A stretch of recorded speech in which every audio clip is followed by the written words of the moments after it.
In this tutorial video, I will be demonstrating different watercolor techniques, both wet and dry. Before I begin, I'm going to create a grid on my watercolor paper looking like this using a pencil and a ruler. For the first section of this video, we're only going to be doing the dry surfaces, which are layering, stippling, glazing, variegated, sgraffito, scraping, resist, modeled, dry brush, and graduated. Our first technique is layering. To begin, I'm going to create a leaf-like image with just a straight blue paint. Because watercolor is meant to be a transparent medium, we can let it dry and then come back with a thin coat of another color and alter this layer. It's called layering because you're doing it in steps, letting one dry before you add the next level. The next technique we're going to cover is stippling.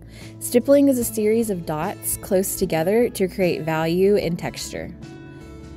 The closer together the dots are, the darker it'll appear, but remember you're dealing with wet paint right now. This means if you want it to appear darker, you probably need to wait and do it in another layer, another step, later on after your first series of dots is dry. Now we're going to start glazing. Glazing is a process of adding paint on the dry surface in one color in a very sheer thin layer, letting it dry, and then coming back with the same color, also watered down over it to enhance the original color and add light to your painting. Our next technique is variegated. Variegated is when you put one color on your dry surface in one even stroke, and then you come back with the second color next to that first stroke while it's still wet, allowing the paint to mix organically. Our next technique is called sgraffito. Sgraffito is an Italian word for scratch. For this technique, I'm going to be creating the veins of a leaf using a push pin. Any sharp tool will do, just make sure you don't cut through your paper.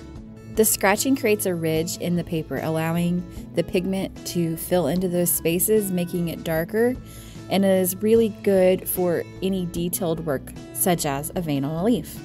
Scraping is our next technique. For scraping, you want to put down a nice, wet, really pigment-loaded wash of color, and then you want to take a tool with a straight edge. I'm using a scraper, but a credit card or anything stiff like that will work just fine.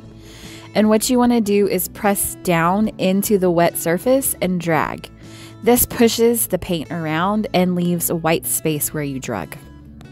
Our next technique is called a resist. I'm going to use oil pastel, but a crayon will work as well. We just need something to create a barrier between the paper and the paint. So I'm going to begin by creating a highlight that will go on the cherry or ball that I'm fixing to create. As I begin applying the paint, you'll notice that where I drew with the white oil pastel, it will repel it, leaving me a white space.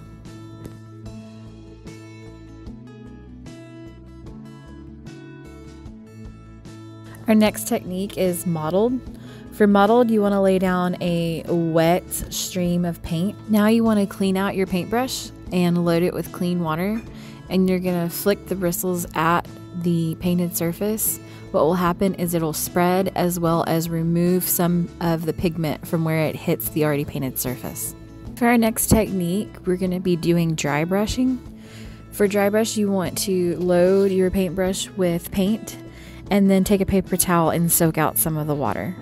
This will allow you to create wispy, dry-edged strokes that may resemble leaves or grass. Our last dry surface technique is graduated. With this technique, you're going to apply a fully loaded brush of pigment onto your paper, then clean off your paintbrush and load it with pure water, coating back over, overlapping the strip that you just created, going a couple swipes, washing out your paintbrush and adding water. This is to slowly dissipate the amount of pigment in the swipes. Now, let's move on to our wet surface techniques. The technique one color starts with a wet surface. So you're going to load your brush with clear water. Now add your pigment of choice to your paintbrush and dip it onto the painted surface. What will happen is your pigment will only fill the spaces that you wet with water before.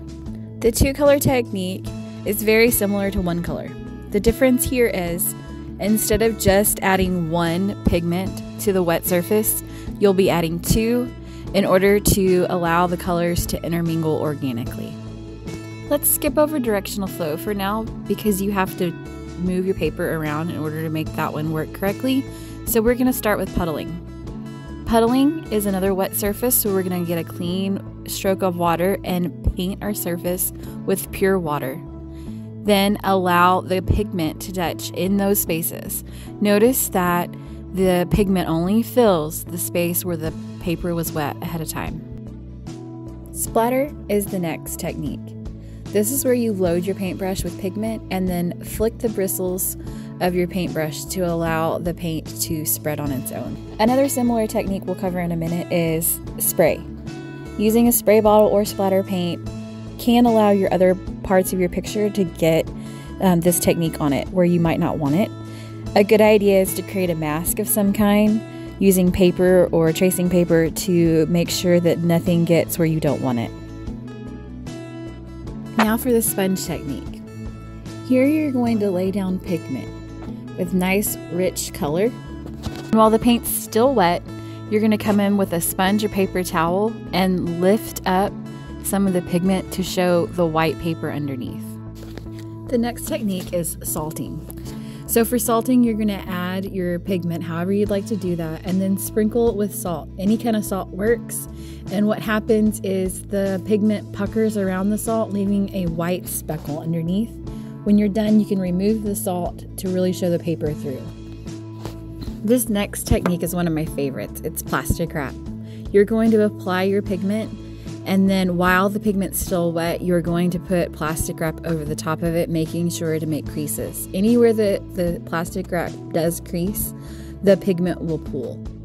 Now that everything should be dry on our paper, let's go back and do directional flow. Add your pigment and then push and pull the paper around in order to get the paint flowing in the directions that you're pulling in. This can be really neat for a organic look. Painted area. I'm going to show you what it looks like with the paint underneath as well as with just white paper. And I'm going to take a paper towel to kind of block some of those other spaces so it doesn't overspray. And for our final technique, I'll be doing alcohol. Here I'm going to paint a pigmented color such as blue onto my surface. Then while the paint's still wet, I'm going to use a pipette to drop alcohol onto the color. What happens is it washes the color out and makes these nice little bubbles. Now it's time to use these techniques to make an incredible piece.